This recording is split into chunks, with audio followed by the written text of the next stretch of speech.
What does it mean to be right, even if you're wrong?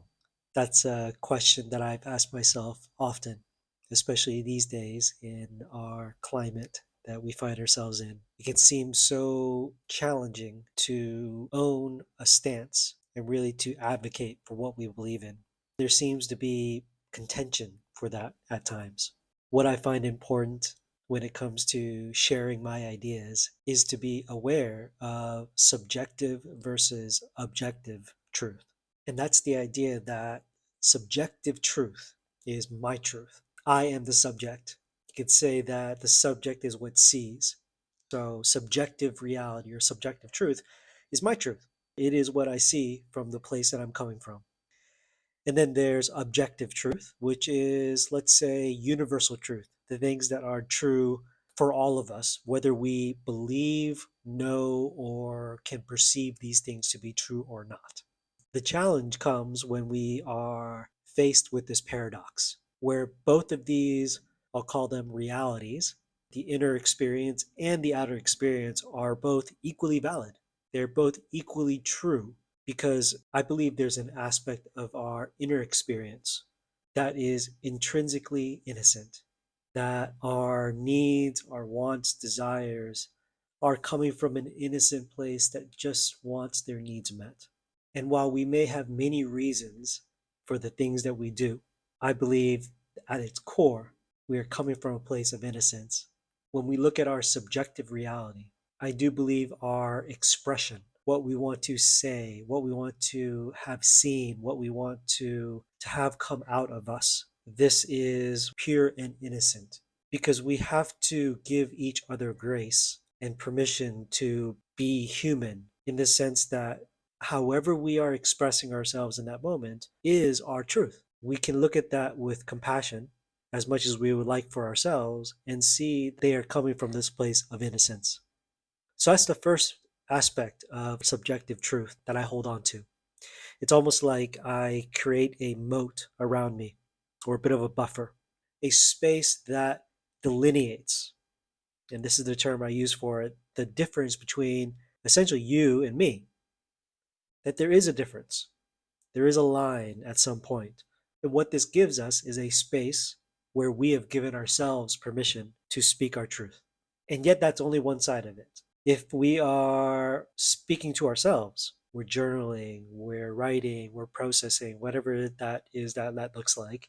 If we're doing that for and with ourselves, that's a place where we can perhaps be a bit of a tyrant for what we believe and what we stand for.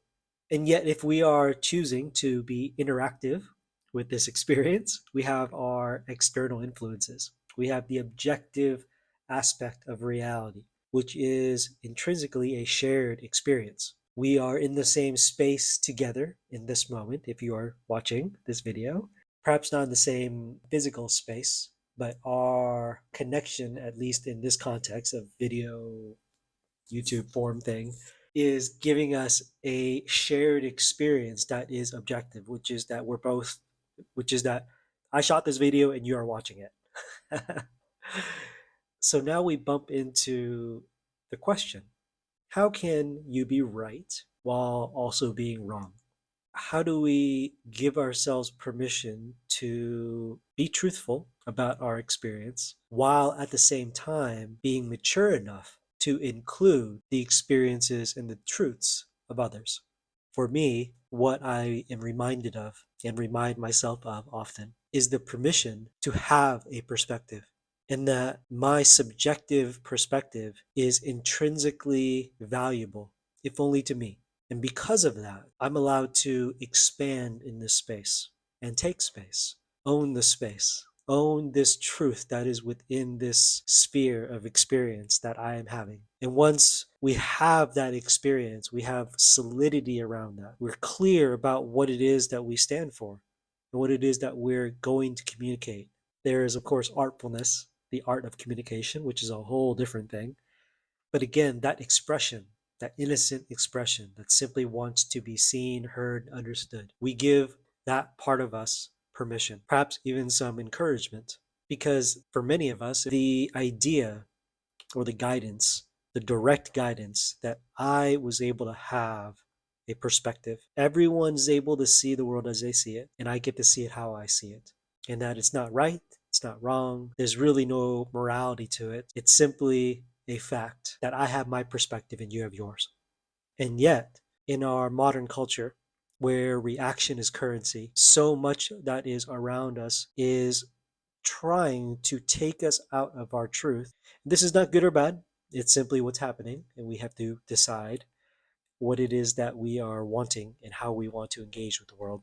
So if we are in an ecosystem where we can see the messages coming towards us are geared towards us either dimming our truth, not owning our truth, and of course not expressing our truth. So if we know that we live in this world, then our orientation, our effort can be put towards creating this inner kingdom, this inner realm, as I call it, where we are truthful, at least with ourselves, and have the maturity to find the appropriate balance between my truth and objective truth, your truth and my truth, and to have the fluidity to do this dance.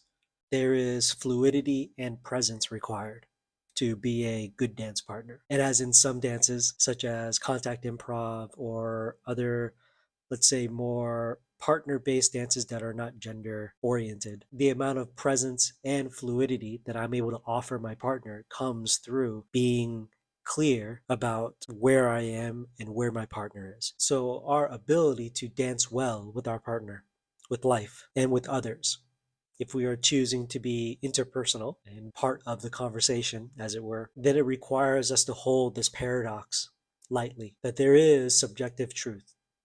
I am right. So are you.